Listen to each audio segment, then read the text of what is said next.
Olá, tudo bem? Eu sou a Luciana Franco, eu sou advogada, mediadora, professora universitária e é com muita alegria que eu tô aqui novamente participando desse projeto Cultura com Você, da OAB de São Paulo. E a minha ideia para a gente estar discutindo hoje, aqui refletindo hoje, é um tema relacionado com o direito de família, né? Então, inicialmente eu pensei em falar sobre namoro qualificado. Só que eu percebi, conforme eu fui montar aí a estrutura da nossa conversa de hoje, eu percebi que não dá pra gente falar só de namoro qualificado. A gente tem que falar um pouco sobre namoro, sobre união estável, sobre namoro qualificado e sobre casamento. São temas que eu imagino que façam parte da rotina de todos nós, tanto quanto advogados, né? Porque são causas que aparecem no nosso dia a dia com bastante frequência, como no ambiente de família. Acho que todos nós conhecemos alguém que vive em união estável, que está namorando, mas que começou a morar junto. Então, justamente para mostrar aí um pouco sobre como é que essas relações elas são objeto de estudo por parte do direito no mundo contemporâneo, né? Então tudo começa com a Constituição de 88, que reconhece a união estável como uma entidade familiar, né? Quando acontece isso, a união estável ela sai do campo do direito das obrigações como uma sociedade de fato, que até então ela permanecia nessa condição, e passa para o âmbito do direito de família e ganha uma proteção estatal do mesmo nível que acontece com o casamento, né? Da mesma forma que é até então realizado com o casamento.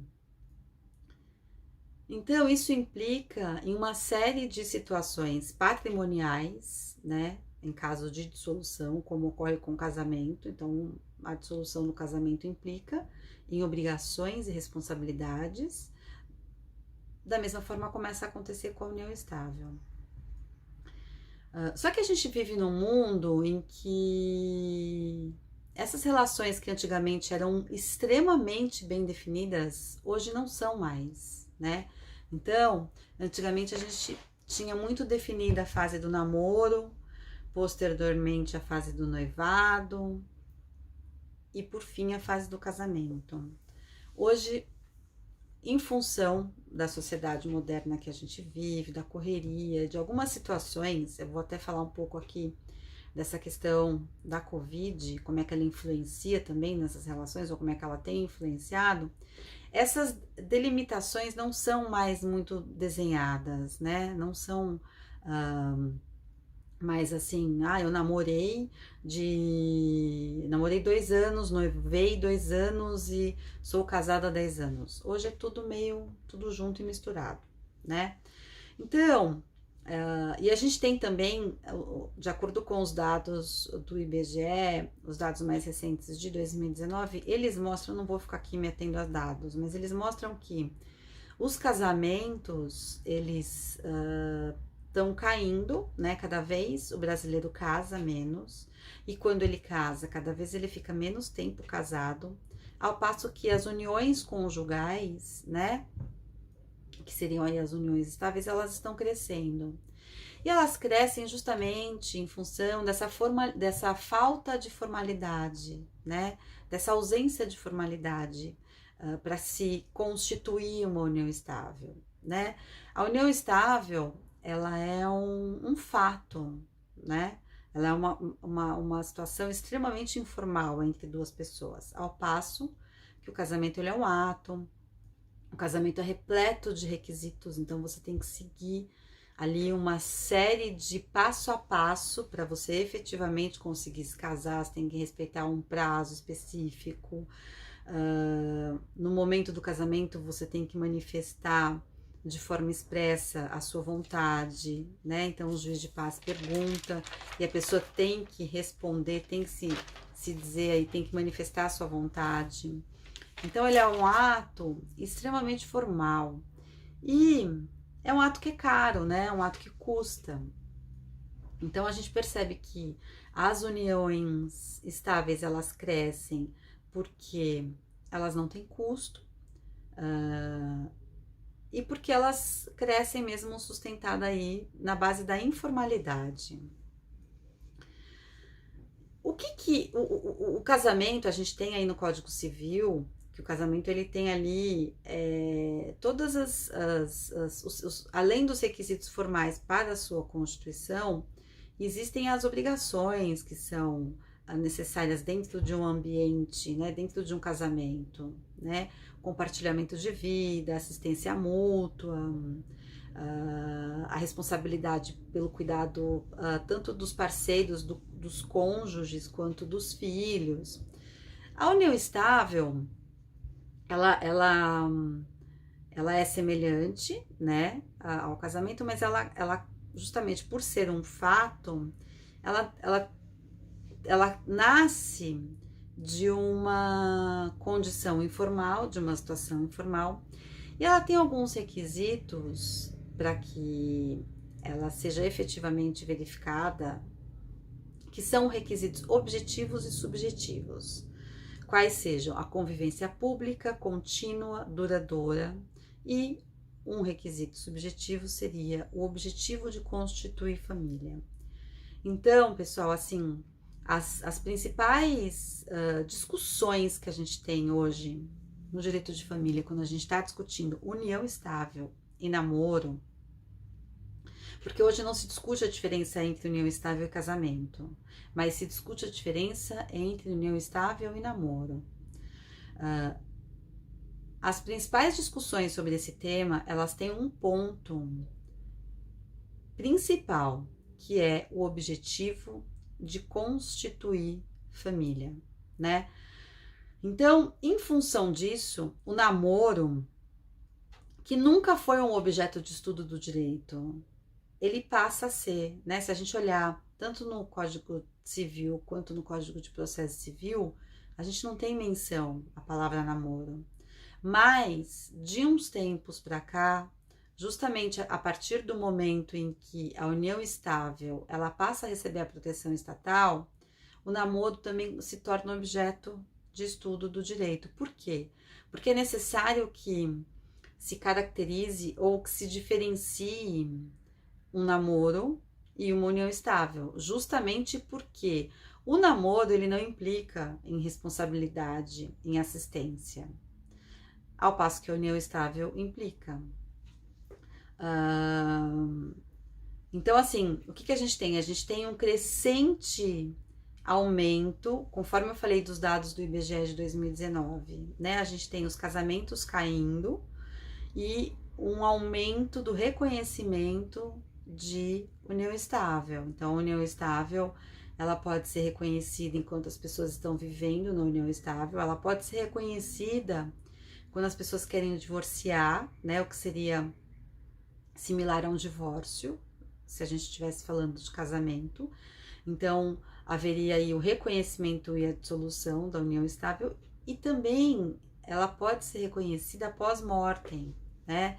Se um casal viveu em união estável, um dos dois faleceu, e o sobrevivente, ele vai pedir esse reconhecimento, né? Então, conforme houve na nossa sociedade um aumento bastante acentuado do pedido de reconhecimento de união estável, vários relacionamentos que eram considerados namoro, eles foram alçados à condição de união estável. E isso passou a preocupar principalmente as famílias que viam relações aí de membros com pessoas mais de famílias menos abastadas, né? Famílias mais abastadas com pessoas menos abastadas. Então você pode ter assim, vamos supor, uma pessoa de uma família muito rica que o filho namora com uma pessoa de uma família muito pobre. dependendo de como for a configuração desse namoro, desse relacionamento, essa pessoa da família muito pobre, ela pode vir a entrar com um pedido de reconhecimento de união estável e pleitear certas proteções, né? Certos direitos que são comuns a quem vive em união estável. Então é sobre isso que a gente está falando, é sobre por que é importante diferenciar, por que é necessário diferenciar, né? Porque o que é namoro e o que é união estável. E namoro não gera responsabilidade, namoro não gera assistência mútua, ao passo que a união estável, como sabemos, ela gera. Tem uma situação bastante curiosa em função principalmente da pandemia, né? Com a necessidade de as pessoas terem que se isolar, muitos relacionamentos que no começo de 2020 eram namoro, eram considerados por ambos os parceiros aí como namoro, eles foram trazidos para dentro de casa, né? Por quê? Porque as pessoas, em função da necessidade de fazer isolamento, elas passaram a morar juntas. Então, tem que fazer a quarentena, tem que isolar, não dá para ficar indo e voltando, não dá para ficar transitando, não dá para ficar viajando. Então, as pessoas começaram a se juntar, né? Resolveram, muita gente, é muito comum a gente ouvir esse relato. A gente estava namorando e de repente a gente tá morando junto, né? As pessoas até tem um termo aí bastante comum, namorido, né? Virou meu namorido, era namorado, virou marido. Então, essas pessoas passaram a morar juntas, mas e aí? Elas estão morando juntas? E porque elas estão morando juntas, elas começaram a viver em união estável? Ou elas continuam namorando? Então, é esse o questionamento que se coloca, né? Quando isso vem para ser discutido do ponto de vista jurídico, né? Por quê? Porque a gente tem, conforme eu falei, a união estável ela tem alguns requisitos e para que ela efetivamente seja configurada, para que ela seja configurada, para que você tenha aí um reconhecimento da existência de uma união estável, esses requisitos eles têm que estar presentes. Quais sejam? Ela tem que ser estável, né? Tá até no nome, estável. Antigamente, quando ela passou a ser reconhecida, exigia-se um prazo de 5 anos, que posteriormente caiu para 2 anos. Agora não existe uma estipulação de tempo mínimo. Isso é um dos pontos que gera aí essa dúvida, essa incerteza quando a gente está discutindo esse instituto, né? Porque não tem um tempo mínimo necessário. As pessoas perguntam, mas o quê? 2 meses caracteriza? 3 meses caracteriza? É impossível responder essa questão. Pode ser que 2 meses caracterize, né? Tem que ter um vínculo. Do mesmo jeito que o casamento é entre duas pessoas, a união estável, ainda que a gente tenha vários relacionamentos que começam a ser reconhecidos no Brasil, a união estável, atualmente e ainda para ser reconhecida, ela precisa ser composta por 2 pessoas, né? Para que existem situações específicas, esporádicas de reconhecimento de união estável de mais de 2 pessoas. Mas quando a gente fala do que é comum, né, do que mais acontece no Brasil, ela tem que ser formalizada entre 2 pessoas, que podem ser 2 pessoas do mesmo sexo ou 2 pessoas do sexo oposto. Ela tem que ser uma relação notória. O casal tem que se apresentar como família. Então, esse é um requisito que ele tá um pouquinho pro lado subjetivo, mas que se a gente for analisar,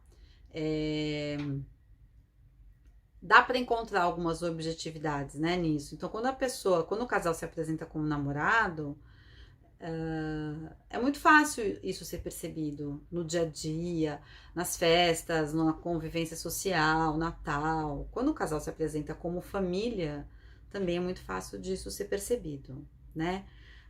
Tem que ser uma relação contínua, né? Ou seja, o convívio, ele tem que ser ininterrupto, né? Ele não pode, essa situação assim, namora, termina. Isso aí não configura união estável, tem que ser uma relação contínua, duradoura no tempo. E a intenção de constituir família, esse é o elemento decisivo. Então, voltando nesse exemplo que eu comentei, de várias pessoas que começaram a residir juntas na pandemia, essas pessoas, elas começaram a residir juntas, elas começaram a compartilhar as suas residências por causa da pandemia, para ficar mais fácil a vida ou para constituir família, ou com a intenção de constituir família. Esse é o elemento decisivo. E é muito complicado porque às vezes uma das pessoas que está dentro da relação acha uma coisa e a outra acha outra, né? Então às vezes a gente pode ter assim uma mulher que acha que tá morando junto com a intenção de constituir família e o cara que mora com ela acha que tá morando junto para dividir despesa, acha que tá morando junto para facilitar a vida. Então, é um requisito extremamente subjetivo que tem que ser analisado com bastante cuidado, né? O namoro não possui esse requisito, o namoro não possui proteção nenhuma do Estado, né? O namoro, ele pode ser assim, uma relação de adolescentes, de pré-adolescentes, ele pode ser uma relação até mais ingênua, mais típica de adolescentes que começam a se conhecer, porque é uma relação para você se conhecer, é uma relação para você partilhar alguns momentos, mas que não existe nenhum tipo de responsabilidade, tanto que o namoro ele acaba da noite pro dia, e ele acaba, hoje em dia até ele acaba à distância, ele acaba por meio da rede social, né, ele acaba, e quando ele acaba, ele não gera responsabilização nenhuma porque ele acabou, né, e eu comentei que ele pode ser dessa forma tanto com adolescentes e pré-adolescentes, ou mesmo com as pessoas que já estão aí na terceira idade. Algumas pessoas podem se encontrar e estarem simplesmente namorando. Então, assim, como não existe uma classificação para o namoro por parte do direito, a jurisprudência e a doutrina, elas encontraram um termo que é o namoro qualificado, né? Para dizer o quê? Para dizer que aquela relação não é união estável, mas ela também não é mais um simples namoro, ou ela não é só um simples namoro. Ela é um namoro que ganhou uma qualificação. Por que ganhou uma qualificação? Porque aquelas pessoas estão morando juntas, ou aquelas pessoas têm aí um relacionamento duradouro, ou aquelas pessoas têm uma convivência pública. Só que apesar de tudo isso, aquelas pessoas não vivem em união estável. Então, o namoro qualificado, ele foi um termo encontrado pela jurisprudência e pela doutrina para dizer que não é aquele namoro super fácil de identificar, né? Dos adolescentes, cada um mora na sua casa, cada um se encontra, eles se encontram para sair, para ir para o cinema, mas também não é aquela relação onde existe a intenção de constituir família, tá certo? Então a doutrina trabalha com esse termo. Foi inicialmente utilizado num citado, né? O termo namoro qualificado foi citado num julgamento de um recurso especial, que é o recurso especial 14.54.643. Ali, um casal havia se mudado para os Estados Unidos, né? Eles namoravam. E aí o rapaz foi transferido para os Estados Unidos e a namorada foi junto. Ali nos Estados Unidos eles moraram juntos 3 anos antes de se casarem. Não sei se é 3 anos, alguns anos antes de se casarem. Posteriormente, eles se casaram. E depois eles divorciaram. E ela entra com uma ação de reconhecimento da união estável, pedindo reconhecimento da união estável desde o momento em que eles foram para os Estados Unidos. Porque eu acho que antes deles casarem, ele comprou um apartamento. Então ela queria dividir esse apartamento, ela queria reivindicar metade desse apartamento, porque ele teria sido adquirido antes do casamento, mas no momento em que eles viviam em união estável. E aí nasce esse termo, né? Namoro qualificado. Por quê? Porque o julgamento ele diz que o propósito de constituir família ele não existia naqueles 3 anos, naquele período que antecedeu o casamento. Naquele momento, eles estavam morando juntos porque ele tinha sido transferido para os Estados Unidos e ela o acompanhou. E que o propósito de constituir família, ele tinha sido projetado para o futuro. Ou seja, o momento em que eles resolvem se casar, né? Então, o que havia, e aí o julgado diz isso, que o que havia naquele período que antecedeu o casamento era um namoro qualificado, né? Era um namoro que os dois estavam morando juntos, compartilhando a residência por uma situação, não por uma intenção de constituir família. Que naquele período em que eles estavam vivendo juntos, eles tinham projetado para o futuro a intenção de constituir família. E o futuro, qual futuro? O futuro a partir do momento em que eles se casaram. Então é muito cheio de nuances, né? É muito cheio de detalhes, é muito cheio de pequenos elementos que é necessário que a gente olhe com bastante atenção, né? Cada ponto que envolve, porque são relações da sociedade contemporânea, né? Assim, eu acho que isso vai ficar cada vez mais complexo, né? Mais tudo junto e misturado. Vai ficar cada vez menos definido o que é uma coisa e o que é outra coisa. Então, só finalizando aí esse comentário com relação a esse julgado, né, do STJ, eles entenderam, né, a corte entende que houve um estreitamento de relacionamento naquele período que eles foram para os Estados Unidos, mas que eles projetaram para o futuro o propósito de constituir a família, o que ocorreu a partir do momento em que eles efetivamente se casaram. Então, essa moça que pediu esse reconhecimento não teve essa união estável reconhecida nesse período que antecedeu o casamento. Tem um outro elemento que acho que ajuda a misturar mais ainda, né, e bagunçar mais um pouco aí os conceitos, que é o seguinte: a coabitação, ela não é necessária, ela não é um requisito essencial para a união estável. Então, se a gente for colocar numa tabelinha, a gente tem vários elementos que são comuns à união estável e o namoro, né? Convivência pública, união estável e namoro podem ter. Relação contínua, união estável e namoro podem ter. Uma relação duradoura, união estável e namoro pode ter.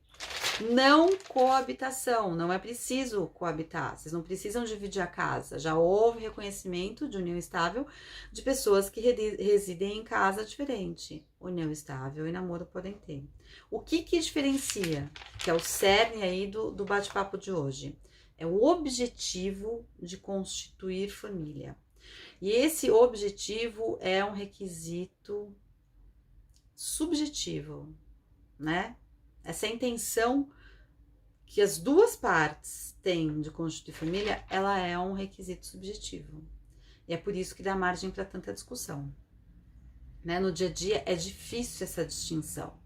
Foi o que eu falei, porque às vezes, dependendo de como é a dinâmica do casal, eles nem falam sobre isso, né? E é comum que a gente veja que eu olho a minha relação de um jeito e meu parceiro olha a minha relação de outro, né? E existem diferenças mesmo entre o homem e a mulher, e diferenças na maneira como eles olham, assim, a relação que eles estão vivendo. E aí, para a gente finalizar esse bate-papo, tem dois instrumentos que foram introduzidos, né? O direito de famílias, ele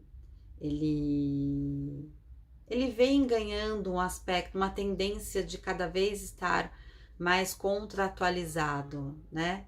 Então a gente tem dois elementos aí, que é o contrato de namoro e o contrato de convivência. Justamente para o que é o contrato de namoro? É um contrato que foi, ele é um instrumento que ele divide muito opiniões, né? Ele não existe assim nada pacífico em relação ao contrato de namoro. Ele é um instrumento que ele foi criado para dizer que aquelas pessoas não estão em uma união estável. Qual que é o objetivo do contrato de namoro? É afastar os direitos e deveres comuns à união estável, né? Ele é um elemento de prova que evita, por exemplo, que o parceiro lucre com o fim do relacionamento, né? Ele é um instrumento que ele também visa a evitar o enriquecimento ilícito, principalmente conforme eu já expliquei aqui um pouco antes, quando a gente está falando de pessoas que têm patrimônios muito divergentes, né? Muito patrimônio, pouco patrimônio. Então, criou-se aí esse instrumento, é uma declaração expressa de vontade das partes. E ele divide opiniões por quê? Porque ele pode ser um instrumento utilizado para burlar a lei, né? Então ele pode ser um instrumento, pode ser que duas pessoas vivam em união estável e que uma delas acabe coagindo a outra a assinar esse documento, no sentido até de afastar esses direitos ou esses deveres, né? Então ele é um instrumento que ele ainda divide muitas opiniões. Ele já é utilizado, é possível que seja feito um contrato de namoro. As pessoas podem ir num cartório de notas e fazer uma declaração expressa de vontade das partes. E se a gente for analisar a situação que a gente vive em relação à pandemia, em que eu comentei que várias pessoas começaram a morar juntas, ainda namoram e começaram a namorar juntas para conseguir fazer o isolamento social e manter a relação ali de namoro. Nessa situação, talvez o contrato de namoro seja um instrumento bastante interessante, né? Porque talvez seja de comum acordo que aquelas pessoas realmente só estão morando na mesma casa por causa da pandemia, que se não fosse a pandemia, elas não estariam morando juntas, né? Estaria cada uma na sua residência. Então, para esse tipo de relação, onde é bem claro, onde era namoro mesmo, e que por causa da pandemia, a pandemia que atropelou tudo e juntou tudo, essas pessoas podem aí utilizar o contrato de namoro para deixar clara essa relação entre elas. Mas o contrato de namoro ainda é um objeto, um instrumento reconhecido como um instrumento polêmico, né? Ele pode vir, inclusive, a ser discutido judicialmente, a sua validade, porque você pode fazer um contrato de namoro, só que aí, vamos supor, 6 meses depois, esse casal pode ter efetivamente assumido a intenção de constituir família e ter mudado essa relação de fato e não ter modificado o instrumento, né? Então tudo isso não existe garantia, né? A gente sabe que no direito, assim, dependendo da maneira que a gente olha, que a gente recorta, é uma tese diferente que pode ser discutida e trabalhada. Além do contrato de namoro, a gente tem o contrato de convivência. O contrato de convivência, ele já seria um contrato, porque o contrato de namoro, ele é utilizado como uma negativa, né? Foi o que eu falei, ele evita o enriquecimento ilícito, ele retira do casal qualquer obrigação.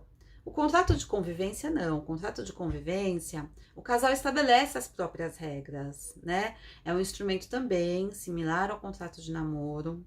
Ele talvez seja um instrumento que não tenha essa polêmica como o contrato de namoro, porque O casal, ele vai dizer qual é a responsabilidade deles, né?